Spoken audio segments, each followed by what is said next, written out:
Vou com a Juliana Lopes, a gente traz um outro assunto. Vamos fazer o seguinte, a gente vai organizar um momento tão importante, ouvindo o padre Júlio Lancelotti. A gente organiza, mas agora eu trago então esse assunto com a Juliana Lopes, que já estava aqui. Que bom, né, Ju? Rapidinho para poder entrar aqui comigo para a gente compartilhar essa próxima notícia. O que a gente traz enquanto a gente organiza a casa ali com a entrevista do padre? A partir de março, a Juliana traz uma apuração para a gente a respeito do ex-presidente Jair Bolsonaro. Sobre de que maneira Bolsonaro e o PL e toda a sua estrutura pretende organizar o ano de 2024, né? As viagens e focando principalmente os pré-candidatos do PL nas eleições municipais. O que você descobriu, Juliana? É claro que o PL vai usar a potência política do ex-presidente Jair Bolsonaro como cabo eleitoral para as eleições municipais. Então, o que a gente vai ter aqui em 2024 nesse cenário de polarização, né? Viagens do presidente Lula, PT querendo conquistar alguns municípios, mas também viagens do ex-presidente Jair Bolsonaro. Então, ele vai agir como cabo eleitoral, vai ficar ali ao lado dos candidatos do PL, porque o PL tem uma meta muito ambiciosa para 2024, que é a conquista de 1.000 cidades, Caramba. 1.000 prefeitos. Isso quer dizer um número 4 vezes maior do que eles conquistaram nas últimas eleições municipais, que foi ali um pouco mais de 350 prefeituras. Então, com a potência do ex-presidente Jair Bolsonaro, a meta é ampliar e muito a conquista e o comando do PL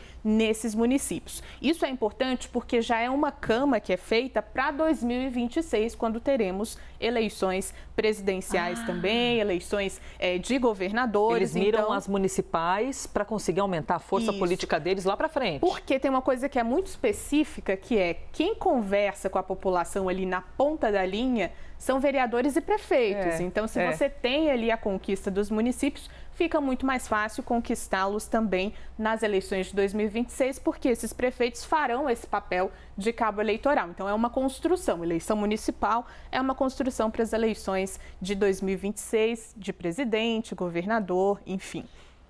Juliana, e aí a gente tem diga. Não, só para a gente finalizar, Claro. A gente tem ali algumas prioridades do PL, que é começar essas viagens de Jair Bolsonaro pelos estados onde ele foi vitorioso nas eleições de 2022. Então, nós estamos falando de cidades e estados no sul, no centro-oeste e no norte do país. Então, a campanha, né, esse trabalho de cabo eleitoral, na verdade, porque as campanhas são dos pré-candidatos, começa a partir desses estados, aí ativa a militância, né, os estados onde o PL conseguiu a conquista de mais de 60% dos votos, ativa a militância e começa esse trabalho ali de corpo a corpo com os eleitores. Então, sim, Bolsonaro vai ser utilizado como esse cabo eleitoral, a potência dele política vai ser testada pelo PL a partir dessas viagens. E só para finalizar, também a potência do presidente depois, do ex-presidente, depois que ele foi alvo, está sendo ainda de várias investigações, e uma dessas ações o tornou inelegível até 2030. Então, é preciso fazer esse corpo a corpo para entender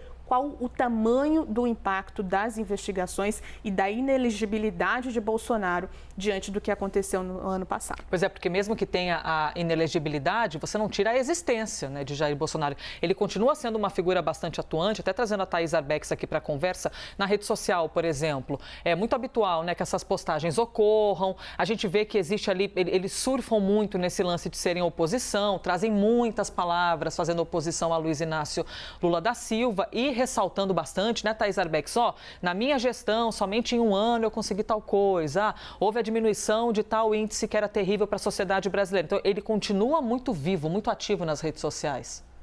Sim, Elisa, não tem como não lembrar e não trazer aqui os dados das eleições de 2022, por exemplo. Coincidentemente, eu estava recuperando esses números sobre como o país foi às urnas em 2022. Para a gente ter uma ideia, dos 27 governadores que foram eleitos em 2022, 13 declararam apoio a Jair Bolsonaro. E aí não é preciso lembrar, mas é importante ressaltar que foi uma eleição bastante polarizada.